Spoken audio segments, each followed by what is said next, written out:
11장 12절에서 30절까지 말씀을 가지고 천국을 움켜쥔 사람들이라는 제목으로 하나님 말씀 전하도록 하겠습니다.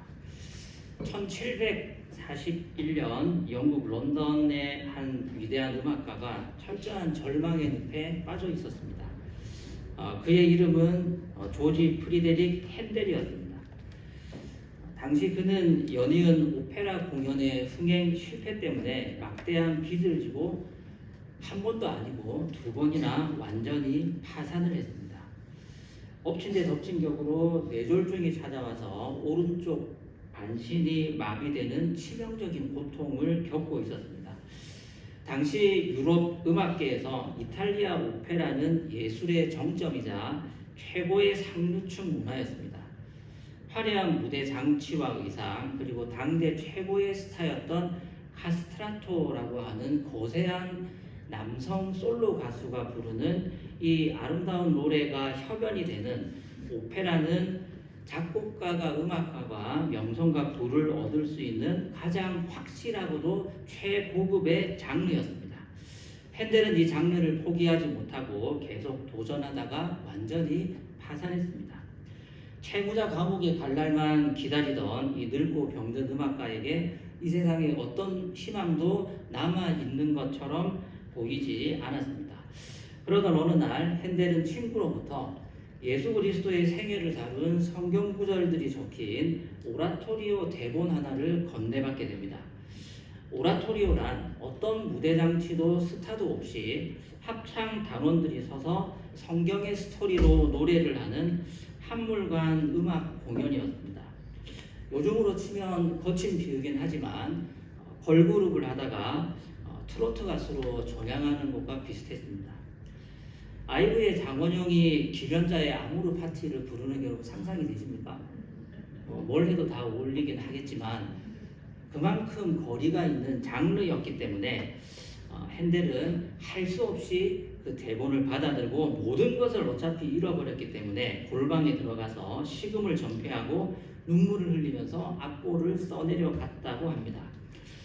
이것은 모든 것을 잃은 한 영혼이 살아남기 위해서 맹렬하게 밀고 들어가는 문자 그대로 침노하는 작곡이었고 행위였습니다. 오늘 본문에 이 핸델처럼 절박한 사람이 한 사람 나옵니다. 그의 이름은 바로 세례자 요한입니다. 한때 광야에서 불같이 회개를 선포하던 이 위대한 선지자조차 지금은 헤롯 대왕의 폭력에 의해 차가운 감옥에 갇혀 있었습니다.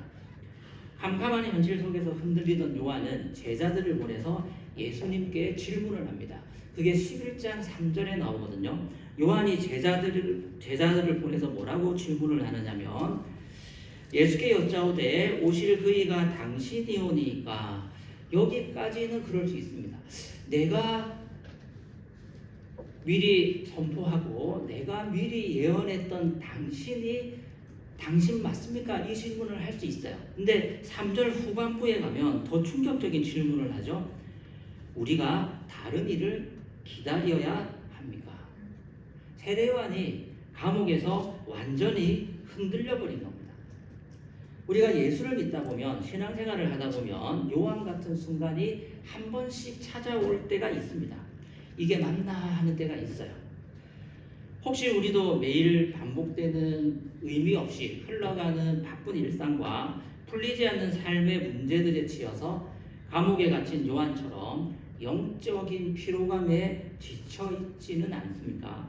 열심히 교회 봉사도 하고 기도도 하고 헌금도 하고 믿음으로 살기 위해서 세상에서 정직하게 살면서 불편함을 감수하고 열심히 신앙생활을 하는데 내가 원하는 것처럼 뭔가 풀리지 않고 이게 맞나 하는 생각에 갈등이 질 때가 한 번씩 있습니다. 우리가 예수를 믿으면서 기대치가 있잖아요. 예수 믿고 망하고 힘들고 가난하고 실패하기 위해서 신앙생활 하시는 분 계십니까?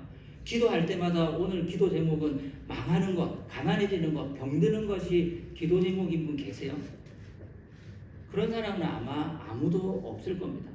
예수를 믿고 신앙생활을 하면 되는 게 좀 있어야 됩니다. 변화가 좀 있어야 됩니다. 내가 변하든지 남이 변하든지 하다못해 이 세상이 변하든지 내가 신앙생활을 하고 기도하고 하나님께 거는 기대치가 있는 것만큼 뭔가 내게 응답이 와야 되고 피드백이 있어야 되고 신앙생활이 되어져 가는 세례자 요한이 광야에서 예수님의 길을 예비하기 위해서 그가 메뚜기와 석청만 먹으면서 목이 터져라 외쳤을 때의 그 기대치가 있잖아요. 그런데 감옥에 들어가서 가만히 예수님이 하시는 행동, 그분의 메시지를 제자들을 통해서 듣다 보니까 이게 맞나 싶었던 거예요. 왜 변화가 없지? 왜 이 세상이 변하지 않지? 왜 내 살림살이는 나아지지 않지? 왜 나의 인격은 좋아지지 않지? 왜 갈수록 힘이 드는 걸까? 분명히 천국을 움켜쥐었다고 생각했는데, 분명히 제대로 살고 있다고 생각했는데 앞으로 계속 이렇게 믿고 신앙생활 해도 괜찮은 걸까 하는 생각이 들 때가 있습니다. 현타가 올 때 우리 어떻게 해야 될까요? 내게 복 주시는 이가 당신입니까? 내가 다른 걸 좀 찾아봐야 되나요? 주님은 오늘 감옥이라는 절망에 가져 흔들리던 세례 요한의 절박한 질문에 대답하시면서 지친 우리를 향해서 천국의 문을 여는 거룩한 침노가 무엇인지 말씀하고 계십니다. 오늘 본문 12절에서 30절까지 말씀은 앞선 1절에서 11절의 세례자 요한의 질문에 대한 예수님의 긴 답변입니다.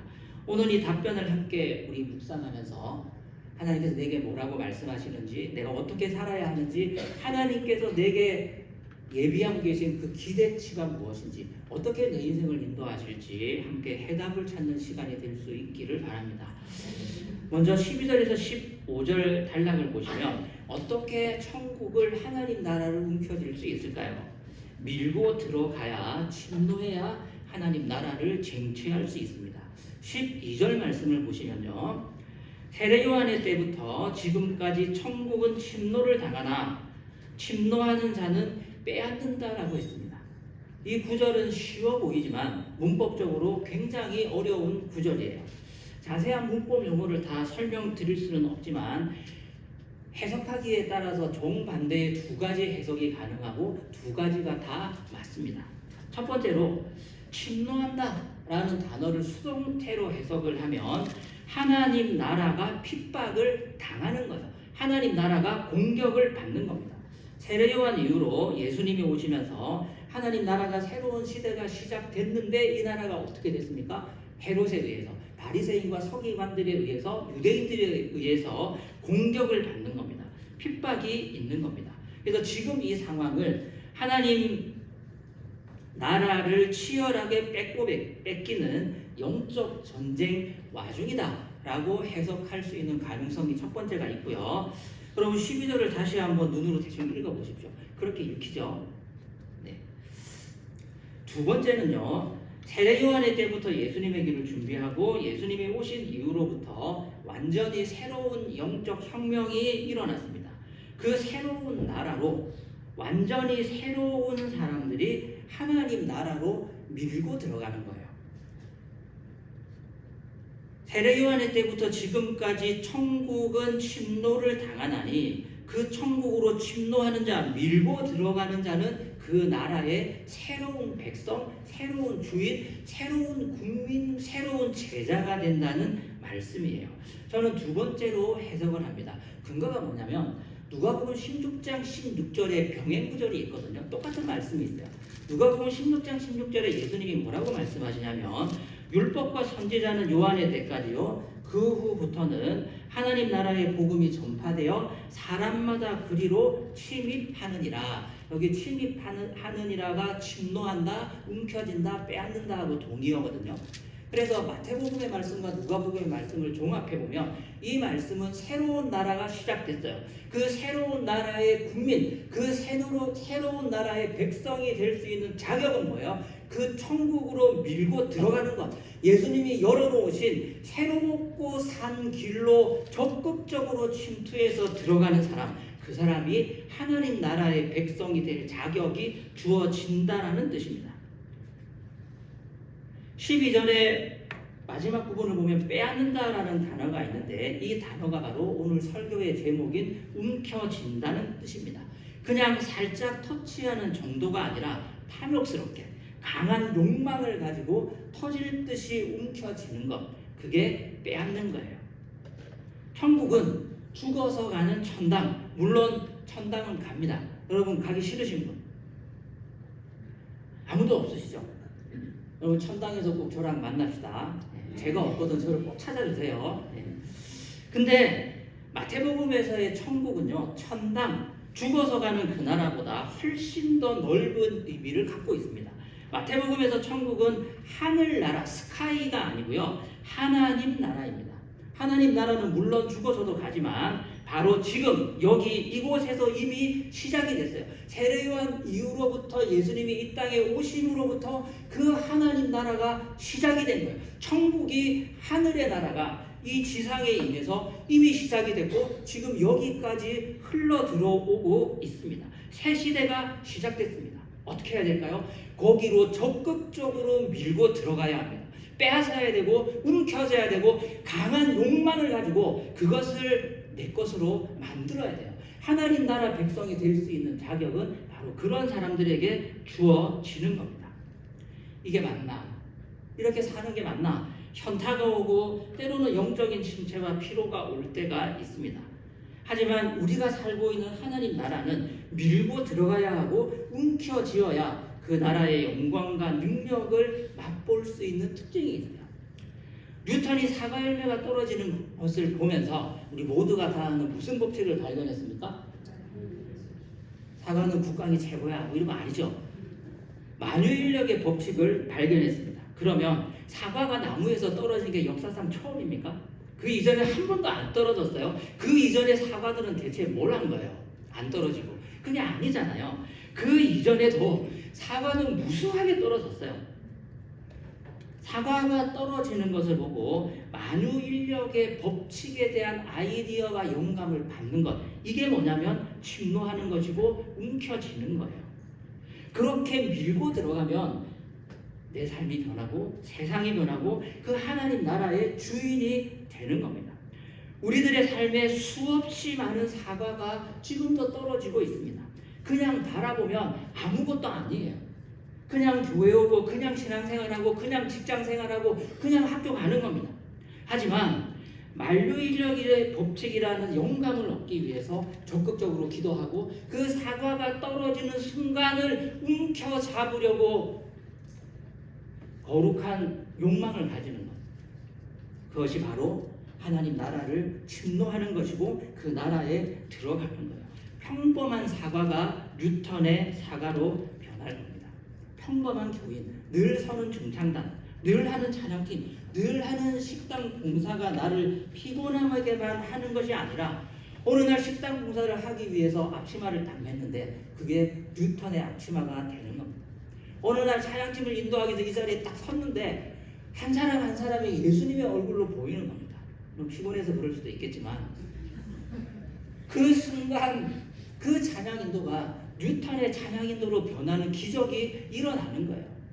여러분, 역사상 무수하게 많은 사과 열매가 나무에서 떨어져요. 그냥 떨어지는 것은 아무것도 아닙니다. 그냥 예배당에 나오고 그냥 봉사하고 그냥 기계적으로 신앙생활하는 거 아무것도 아니에요. 무엇이 우리를 변화시킵니까? 내가 반드시 하나님을 만나겠다. 내가 반드시 하나님의 응답을 듣겠다. 내가 반드시 하나님의 임재가 어떤 것인지 내 심령에 쏟아지는 그 하나님의 임재를 내가 반드시 맛보고야 말겠다는 그 탐욕, 그 영적인 욕망을 가지고 이 자리에 나와볼 때 그 순간이 변하는 거예요.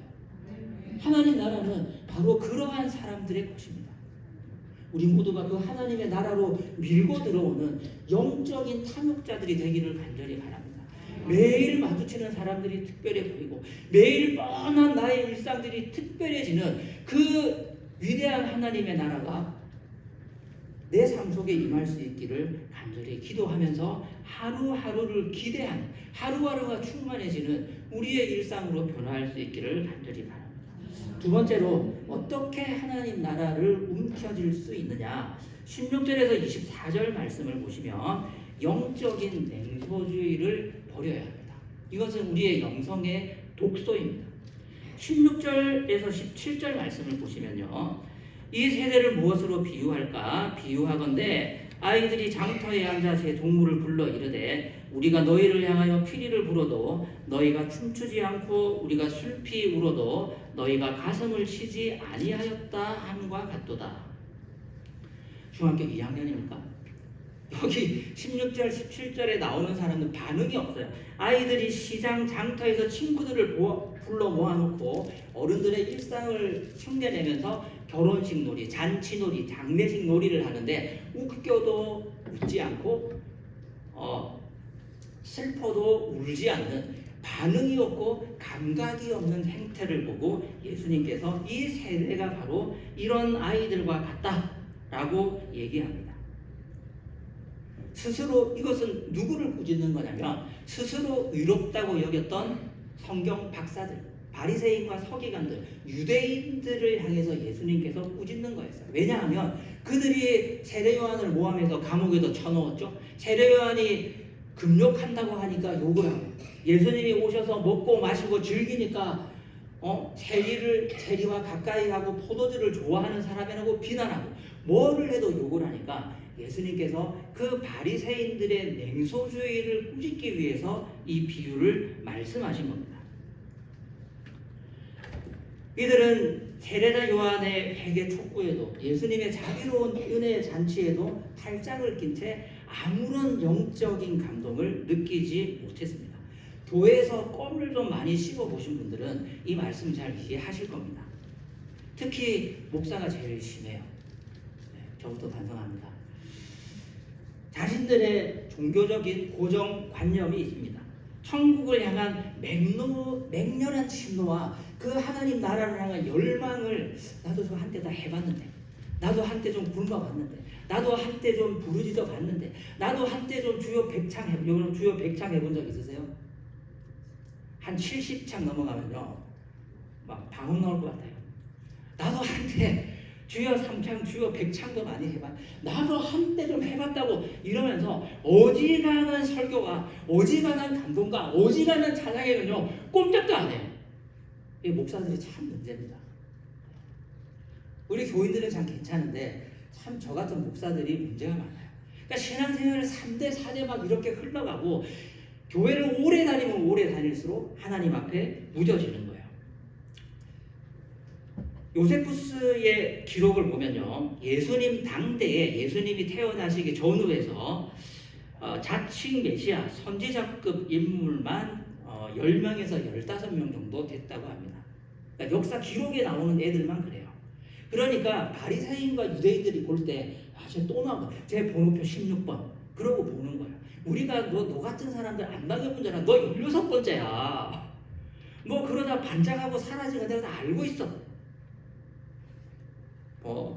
이름을 들자면 페레아의 시몬이라는 사람이 있었는데, 이 사람은 헤로당이 죽은 뒤에 스스로 왕관을 쓰고 메시아를 자처하다가 처형을 당했습니다. 테우다스라는 사람이 있는데 이 사람은 사도행전 5장에도 나와요.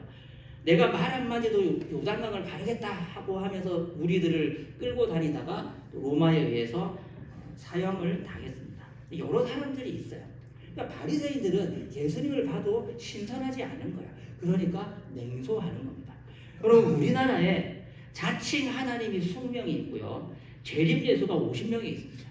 이단연구소의 통계에 따르면 우리나라가 하나님 맛집이에요. 재림 예수 맛집이. 하나님이 20명 20명이라면 안 되죠. 한 7인데 하나님이 20분, 재림 예수가 50분. 이게 나랍니까 여러분? 여러분, 신앙생활을 오래 하다 보면 하나님도 만나요. 기상천외한 이단들이 많기 때문에 자기를 재림예수라고 하고 활동하는 사람이 한 50분 된답니다. 그러니까 우리가 닳고 닳는 겁니다. 늘 보는 거예요. 자주 봤어요. 나 많이 들어봤는데, 저렇게 반짝하는 사람 많이 봤는데, 그러다 말겠지. 이게 영적인 냉소주의입니다.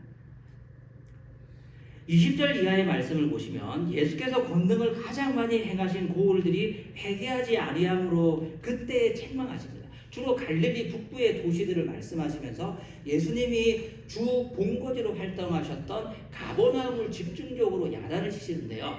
마태복음 11장에 올 때까지 가버나움에서 기적을 몇 개를 베푸셨느냐? 10개를 베푸셨습니다. 한 장에 거의 한 개씩이에요.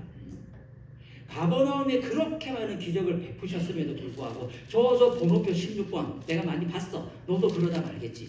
그 영적인 냉소주의를 극복하지 못했기 때문에 이 사람이 예수님으로 말미암아 시작된 그 거룩한 나라에 들어가지를 못했던 겁니다. 우리의 삶 속에 이 냉소주의가 들어오지 않기를 바랍니다. 나도 예전에 다 해봤어. 나도 많이 해봤어. 나도 꽤나 잘했단 말이야. 라는 게 아니라 하나님의 은혜가 날마다 새롭고 하나님의 말씀이 날마다 나에게 다른 것처럼 보여주고 성경을 읽으면 읽을수록 너무너무 재밌고 이런 말씀도 성경에 읽었어? 이런 말씀도 성경에 써 있었어? 내가 왜 이걸 못 봤지? 이걸 날마다 발견하는 기쁨이 여러분 얼마나 재밌는지 아십니까? 성경만 읽다가 죽었으면 좋겠어요. 그냥. 그 영적인 열망들이 날마다 우리를 새롭게 한다면 하나님 나라는 우리의 것이 될 것입니다. 세 번째로 하나님 나라에 들어가기 위해서 어떻게 해야 되느냐? 25절에서 30절 말씀을 보시면 예수님이 주시는 멍에를 지어야 합니다. 영적인 열망을 가지고 맹렬하게 하나님 나라에 들어간다는 것은 무엇이냐? 그것은 입에 단내가 나도록 열심히 교회 봉사를 하시면 좋죠. 교회 봉사 많이 하시고 열심히 교회를 섬기시기를 바라겠습니다. 근데 그것만 얘기하는 건 아니에요. 오직 하나님의 은혜가 아니면 나는 단 하루도 살아갈 수 없다고 고백하면서 십자가에 매달리는 어린아이와 같은 전적인 의존성을 보이는 것. 이것이 25절에서 30절에 말씀하신 하나님 나라에 들어가는 방법입니다.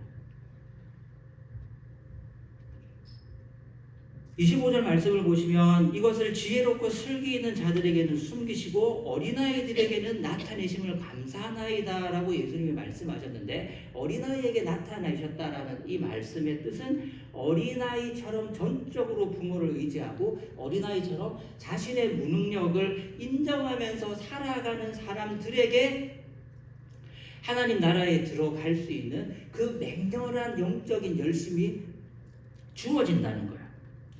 여기서 한 걸음 더 들어가면요. 자, 어떻게 하면 어린아이처럼 하나님을 의지할 수 있느냐? 28절에서 30절. 이 말씀은 너무나도 유명하고 중요한 말씀이기 때문에 우리 함께 같이 읽어보겠습니다. 28절에서 30절입니다. 시작.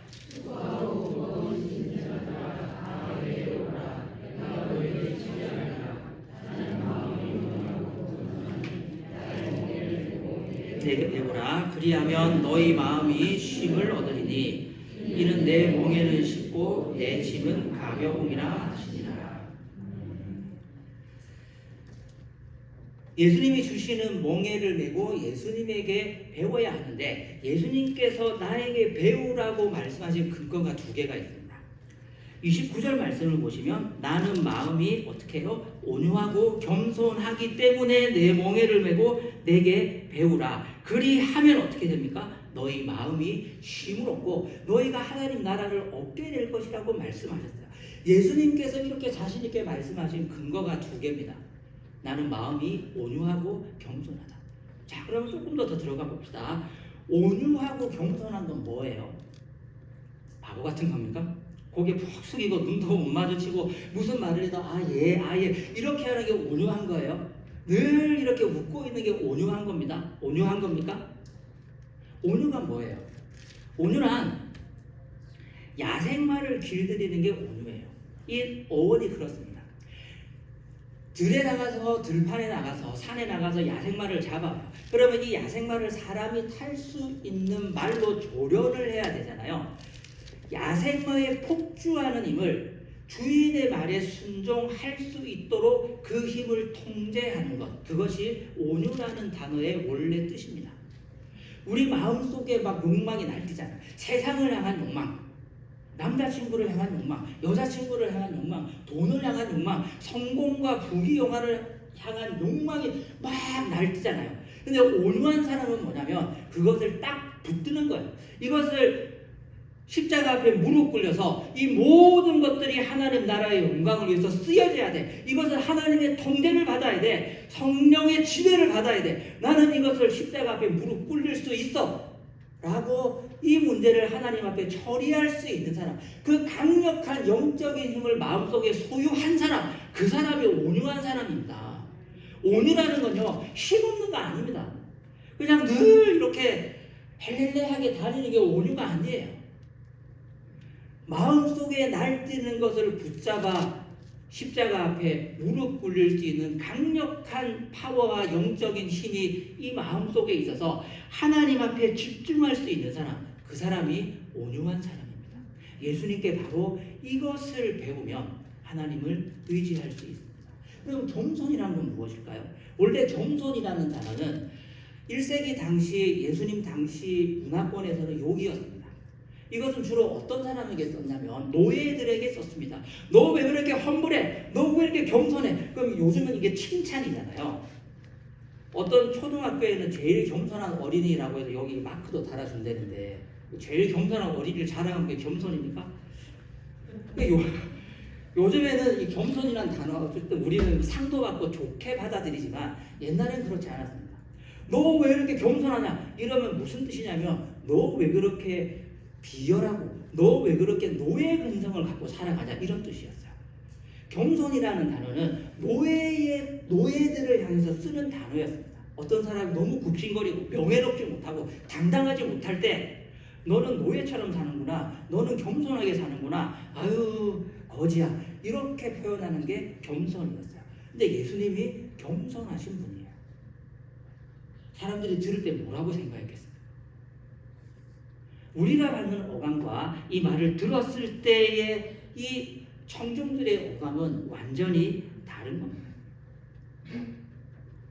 예수님은 자신을 하나님 없이는 살아갈 수 없는 노예, 주인 없이는 살아갈 수 없는 전적으로 의존적인 존재라고 스스로 말씀하신 거예요. 그것이 바로 이 당시의 겸손이었습니다. 어떻게 하나님 나라에 들어갈 수 있습니까? 어떻게 우리에게 복을 주시고 우리의 삶을 인도하시고 우리의 삶에 깨달음을 주시는 그 위대한 하나님 나라의 영적 비밀을 깨달으면서 살아갈 수 있을까요? 내 욕망을 사로잡아서 하나님의 다스림을 받을 수 있는 그 온유함이 있어야 돼요. 주인이 없이는 살 수 없어. 어머니가 없이는 살 수 없어. 라는 겸손한 마음을 가지고 하나님 앞에 엎드릴 때에 비로소 뭐가 되는 거예요? 29절 하반부에 그리하면 너희 마음이 쉼을 얻으리니 내 멍에는 쉽고 내 짐은 가벼움이라 하십니다. 교회 봉사가 때로 힘들 때가 있습니다. 저도 대학생 때 사찰 집사님보다 교회에 일찍 가가지고 막 앞에서 기다리는 적도 있습니다. 시계를 잘못 봤기 때문에. 그리고 교회 문 잠그고 나온 적도 많이 있습니다. 그렇게 하면 어떻게 될 것 같습니까? 피곤합니다. 정말 너무너무 힘들었습니다. 하지만 예수님이 주시는 은혜는 무엇이냐면 그리하면 너희 마음이 쉼을 얻고 내 멍에는 쉽고 내 짐은 가볍다고 말씀하셨습니다. 오늘도 교회를 섬기시는 수많은 직분자 여러분, 참으로 우리 하나님 앞에서 감사드립니다. 여러분의 수고와 여러분의 섬김이 이 하나님 나라를 세우고 이 교회를 든든하게 세우는 줄로 믿습니다. 그 섬김을 하나님께서 30배, 60배, 100배의 열매로 풍성하게 갚아줄 줄로 믿습니다. 때로는 육체가 피곤하고 때로는 입에서 단내가 나고 때로는 이게 맞나 싶을지라도 우리 하나님께서 반드시 응답하시고 반드시 갚아주시고 반드시 하나님 나라의 거룩한 백성이 될 수 있도록 그 축복이 나의 것이 될 수 있도록 우리를 그 나라의 주인으로 불러주실 줄로 믿습니다. 그때 우리 마음이 쉼을 얻고 그때 우리의 멍에가 쉽고 내 짐은 정말로 가벼운 것이구나 라는 것을 깨닫는 그 사과나무의 순간이 반드시 올 것입니다. 핸델은 런던의 기록들과 예술부의 기득권층이 차가운 냉소 속에서 팔짱을 끼고 구경을 하고 있을 때 자신의 파산을 인정하고 정말 어린아이와 같은 심정으로 곡을 써내려갔습니다. 그렇게 해서 나온 곡이 우리가 잘 알고 있는 핸델의 메시아입니다. 이 대곡이 나올 때까지 단 24일이 걸렸다고 합니다. 그가 2부의 마지막 곡인 할렐루야 합창을 완성했을 때 핸델을 모시던 하인의 전언에 따르면 핸델이 이렇게 외쳤다고 합니다. 펜을 던지면서 내 눈앞에 천국이 있다. 아니 위대하신 하나님께서 직접 나타나신 것을 보았다. 할렐루야. 하인이 그렇게 전했다고 하는 그 전언이 내려져 옵니다. 천국을 소유하고 그 영광을 맛본 자는 팔짱을 끼고 있던 많은 경험을 했던 구경꾼들이 아니었습니다. 자신의 철저한 파산을 껴안고 십자가의 은혜를 향해 절박한 심정으로 밀고 들어갔던 사람이 그 나라의 주인이 되고 하나님을 봅니다. 감옥 속에서도 끝까지 예수님을 향해서 질문을 던졌던, 끝까지 의심 속에서도 포기하지 않고 내가 끝까지 당신을 붙들고 싶은데 제발 당신이라고 말해 주십시오라고 절박하게 그 문을 두드렸던 세례자 요한 같은 사람이 하나님 나라를 봅니다.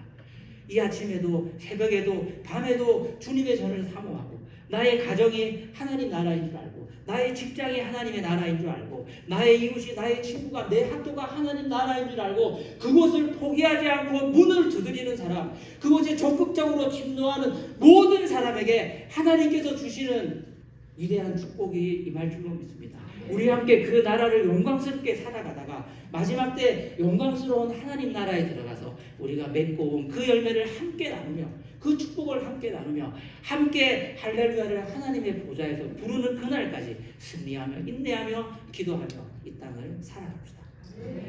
기도하겠습니다. 하나님, 때로는 피곤하고 때로는 지치고 때로는 마음에 의심이 들 때가 있습니다. 그럼에도 불구하고 하나님 나라를 포기하지 않고 나는 마음이 온유하고 겸손하니 나에게 와서 배우라. 그러면 너희 마음이 쉼을 얻고 내 몸에는 쉽고 가벼울 것이라고 말씀하셨던 그 주님의 약속을 기억하고 하나님 나라를 위해서 내 모든 것들을 드릴 수 있는 믿음의 사람으로 거듭 태어나기를 원합니다. 하나님 나라를 위해서 나의 모든 것을 드려도 아깝지 않은 영적인 힘과 능력이 하늘로부터 임하는 것들을 보기를 원합니다. 기도의 달을 쌓을 때마다 성경을 읽을 때마다 오늘 하나님이 나에게 나타나셨다라고 간증할 수 있는 위대한 삶을 살아낼 수 있도록 성령 하나님 축복하여 주시고 우리의 심령에 기름 부어 주시옵소서. 예수 그리스도의 이름으로 기도드렸습니다. 아멘.